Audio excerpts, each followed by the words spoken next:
Apa khabar Puan Aimee? Alhamdulillah sihat Mira. Mira apa khabar? Sihat, Alhamdulillah. Puan Aimee, kabarnya bahagian dapur ini adalah tempat kegemaran keluarga Puan, betul? Ya, betul. Dan di sini jugalah tempat Puan Aimee sering merakamkan video kandungan di IG dan juga TikTok, betul tak? Ya, betul. Memang ruangan dapur ni adalah ruangan untuk kami sekeluarga biasanya bermesra, berinteraksi bersama, nak tolong-menolong kat sinilah. Dan banyak video dihasilkan menggunakan ruang dapur ni. Kalau nak ikutkan, Puan Aimee ni sebenarnya bukan calang-calang orangnya. Pernah bekerja sebagai pramugari kan? Ya, dulu.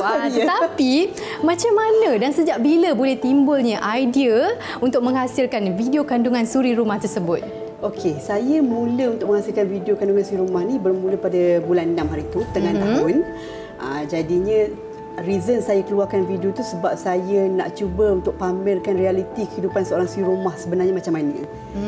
Jadi saya cubalah untuk tampilkan video-video menceritakan tentang suri rumah supaya dapat lebih lagi membuka mata untuk orang-orang luar. Sebab itulah ramai yang memberi gelaran suri rumah terhebat, kan? Memang semua idea, persepsi mengenai suri rumah tersebut datangnya daripada Puan Aimee sendiri atau bagaimana? Kebanyakannya saya menghasilkan video melalui pengalaman saya sendiri ataupun pengalaman yang dikongsi oleh rakan-rakan yang sama dalam bidang ni lah, dalam bisnes yang sama, iaitu suri rumah. Dia dapat idea daripada saya sendiri ada, idea daripada suri rumah lain pun ada juga. Kalau kita saksikan video-video Puan Aimee memang kelakar, tapi hakikatnya begitulah stigma segelintir masyarakat terhadap golongan suri rumah ni kan. Mungkin Puan Aimee boleh kongsikan bagaimana pengalaman sendiri dari segi cabaran menepis stigma tanpa menjejaskan emosi diri. Okey, tak nafikan memang banyak sangat stigma yang negatif terhadap suri rumah. Macam contoh waktu Aimee baru berhenti kerja dan jadi suri rumah, Aimee rasa segan nak jumpa orang pun sama. Ada nama yang kata macam suri rumah ni banyak bergantung harap pada suami. Masa tu macam dah tak boleh nak bergaya. Jadi apa yang Aimee buat Aimee selalu cuba untuk berfikiran positif. Lebih pada berfikiran terbuka untuk terima komen-komen. It's okay. Sebab kita yang tahu sebenarnya the hardship of being a housewife ni macam mana.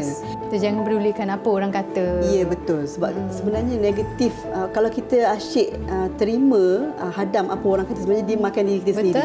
Dia effect kita sendiri. So jadi kita yang perlu mempositifkan diri kita sendiri. Dan ada pepatah mengatakan a happy wife is happy life. Itu kan biasa digunakan. Yes. So untuk menepis cabaran tu selalu support system pun penting untuk selalu remind Aimee lah.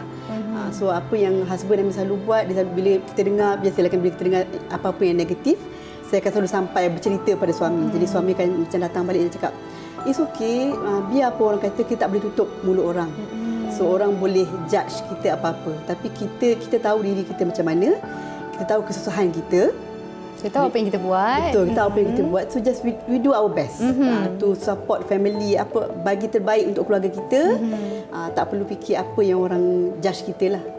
Jadi kita perlu fikir positif lebih. Ya, kalau kita fikirkan hal orang memang takkan habis. Baiklah Puan Aimee, biasanya kan apa persepsi popular ataupun permintaan yang selalu orang luar minta untuk dijadikan kandungan video? Okey, Aimee dapat banyak sangat feedback. Orang minta untuk hasilkan video suri rumah ni, macam contohnya berpelajaran tinggi, dah belajar sampai universiti, ambil master, ambil degree semua, tapi lalas end up jadi suri rumah. So bagi Aimee itu satu persepsi yang sangat pelik lah. Sebab bagi Aimee, suri rumah tak semestinya kena jadi suri rumah yang tak berpelajaran ataupun hanya setakat SPM ke apa. So berpelajaran tinggi itu sebenarnya lebih baik sebab at least kita boleh tengok sama anak-anak kita belajar kat rumah. And then setiap perkara yang kita buat pun kita perlu berfikir sebenarnya cara kita respon kepada komen-komen negatif pun, macam mana cara kita respon. So itu pun dah melambangkan macam mana kita sebenarnya, how we carry ourselves kan. Mungkin Puan Aimee ada pesanan buat penonton yang berada dalam situasi sama. Okey, buat pesanan Aimee lah. Aimee selalu pesan kepada grup. Aimee ada grup suri rumah terhebat.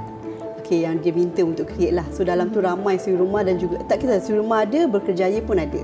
Jadi Aimee selalu berpesan-pesan kat dalam grup tu, kita sesama-sama wanita ni perlu bring up each other lah. Kan sama-sama bantu each other. Ada yang segelintir yang tak faham, ada segelintir yang faham. So kebanyakannya yang memahamilah, yang Aimee terima. Jadinya untuk membeza-bezakan ni ada segelintir-segelintir grup yang ada membeza-bezakan, tapi Aimi selalu bagi tahu pada grup Aimi, kita perlu jadi suri rumah yang ada kelas. Okey, suri rumah yang ada kelas ni jangan kita pergi cari pasal dengan orang ni, jangan kita pergi membezakan dengan orang ni, sebab in the end kita sama je. Kita semua adalah ibu in the endnya. Jadi kita ada tujuan yang sama, iaitu kita nak raise, nak bagi the best untuk anak kita, nak bagi the best untuk keluarga kita. So mungkin ada orang yang caranya begini, ada orang caranya begini pula. So ada orang maybe yang perlu bekerja untuk support family-nya. So dia ada kelebihan dan kekurangan. Setiap tu ada kelebihan dan kekurangan, ada cabaran dan dugaan masing-masing. So setiap manusia tu pun dalam golongan suri rumah pun antara saya dengan kawan ni mungkin lain. Dia ada cabaran dia yang sendiri, saya cabaran saya sendiri. Betul tu. Mira setuju sangat dengan Puan Aimi. Setiap manusia ni memang tidak akan terlepas daripada pelbagai ujian ataupun dugaan yang di dunia sementara ni sahaja kan. Dan cuma cara dan bentuk ujian itu sahaja berbeza-beza mengikut kemampuan masing-masing. Ada yang diuji dengan kesusahan, ada juga yang diuji dengan limpahan nikmat yang mungkin boleh melalaikan, betul kan? Alangkah indahnya jika kita semua ni dapat memahami setiap ujian yang kita lalui adalah sentuhan kasih sayang daripada Yang Maha Esa. Terima kasih Puan Aimi di atas perkongsian hari ini. Sama-sama.